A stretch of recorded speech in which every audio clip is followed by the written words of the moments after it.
Hello, it's Duchess again with The Little Prince, Chapter 2.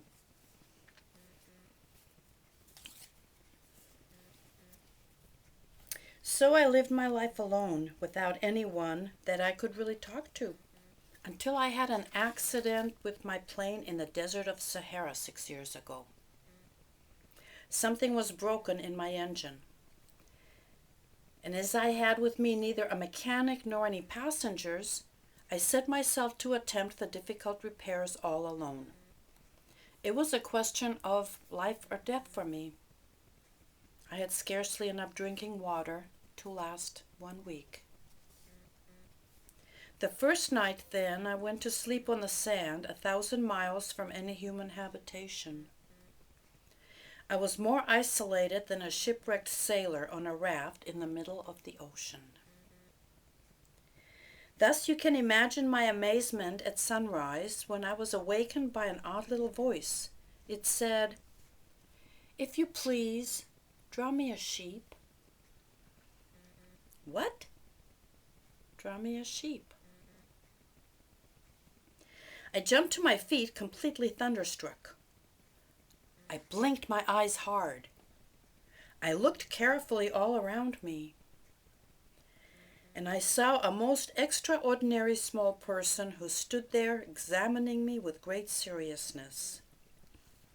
Here you may see the best portrait that later I was able to make of him.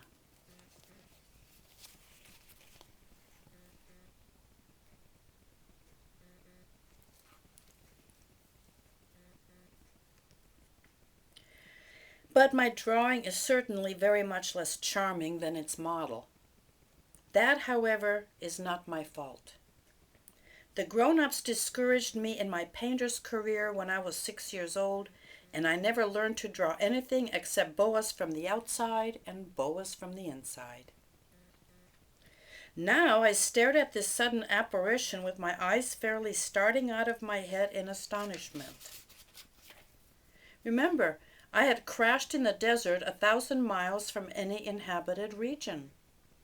And yet my little man seemed neither to be straying uncertainly among the sands, nor to be fainting from fatigue or hunger or thirst or fear. Nothing about him gave any suggestion of a child lost in the middle of the desert, 1,000 miles from any human habitation. When at last I was able to speak, I said to him, "But what are you doing here?" And in answer, he repeated very slowly, as if he were speaking of a matter of great consequence, "If you please, draw me a sheep." When a mystery is too overpowering, one dare not disobey. Absurd as it might seem to me, 1,000 miles from any human habitation and in danger of death, I took out of my pocket a sheet of paper and my fountain pen. But then I remembered how my studies had been concentrated on geography, history, arithmetic, and grammar, and I told the little chap, a little crossly too, that I did not know how to draw. He answered me, "That does not matter. Draw me a sheep." But I had never drawn a sheep. So I drew for him one of the two pictures I had drawn so often. It was that of the boa constrictor from the outside. And I was astounded to hear the little fellow greet it with, "No, no, no! I do not want an elephant inside a boa constrictor. A boa constrictor is a very dangerous creature, and an elephant is very cumbersome. Where I live, everything is very small. What I need is a sheep. Draw me a sheep." So then I made a drawing. This book falls apart real easy. That was the first one, right there. Okay? He looked at it carefully, and then he said, "No, this sheep is already very sickly. Make me another. So I made another drawing.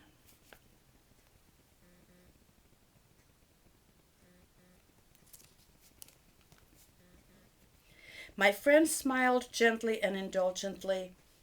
You see for yourself, he said, that this is not a sheep. This is a ram. It has horns. So then I did my drawing over once more.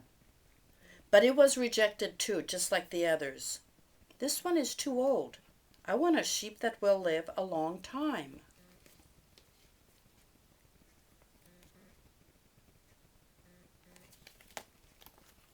Don't you love picture books? By this time, my patience was exhausted because I was in a hurry to start taking my engine apart. So I tossed off this drawing. Oops, it's falling apart. There. And I threw off an explanation with it. This is only his box. The sheep you asked for is inside. I was very surprised to see a light break over the face of my young judge. That is exactly the way I wanted it. Do you think that this sheep will have to have a great deal of grass? Why? Because where I live, everything is very small. There will surely be enough grass for him, I said. It is a very small sheep that I have given you. He bent his head over the drawing. Not so small that, look, he has gone to sleep. And that is how I made the acquaintance of the little prince. And that is the end of chapter 2. See you for chapter 3.